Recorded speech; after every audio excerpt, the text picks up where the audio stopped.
C'est drôle pour les Françaises de la manger. Le jour où j'ai entendu, c'était chez Aïda. Elle est rigolote dans mon oreille. Là-bas, ils cuisinent ça tous les mercredis après-midi. Pour moi, le goût est salé. Je n'aime pas du tout. C'est comme ce que mangent les bébés. Les Françaises aiment tous la purée. Je l'ai rencontré un matin en étudiant. Il est rentré dans mes oreilles d'une façon douce.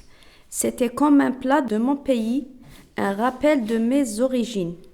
Immédiatement, il m'a fait penser au beau soleil, aux belles montagnes de la Kabylie.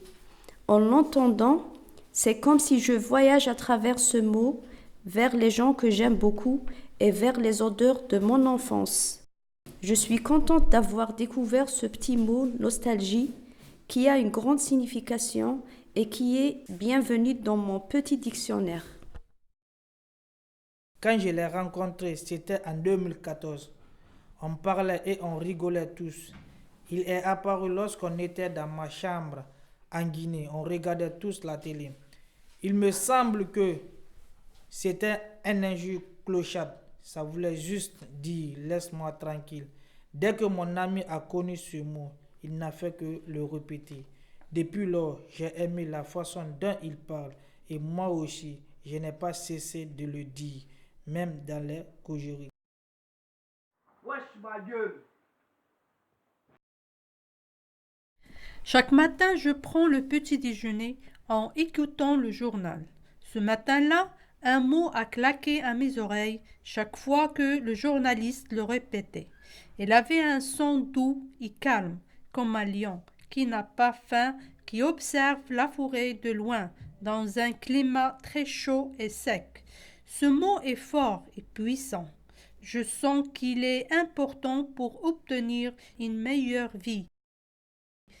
Vigilant. Je l'ai rencontré il y a longtemps. Il est apparu dans la rue en faisant grou, grou.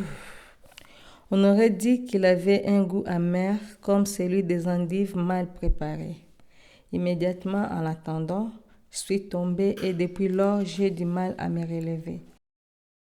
Difficulté.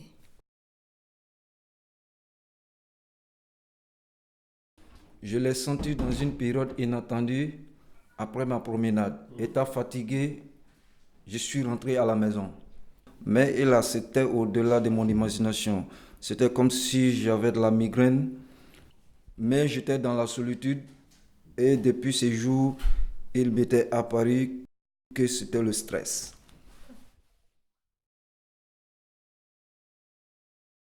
Je l'ai rencontré dans un magasin, à lundi, vers 16h30. Je me suis retournée et j'ai vu une femme qui ramassait un vêtement par terre. Je suis tombée, boum, avec elle. J'étais gênée parce que tout le monde nous regardait sur le coup. Mais j'ai rigolé avec elle et je me suis levée et je lui ai donné la main. Grâce à Dieu, j'ai rencontré une personne adorable que j'ai rêvé toute ma vie d'avoir. Il a rendu ma vie brillante comme un soleil.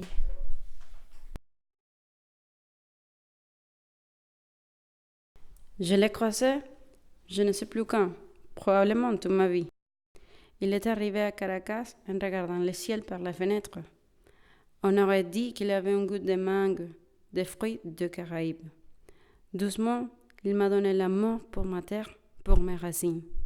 Alors, je le garderai toujours dans mon esprit et dans mon cœur. Guacamaya.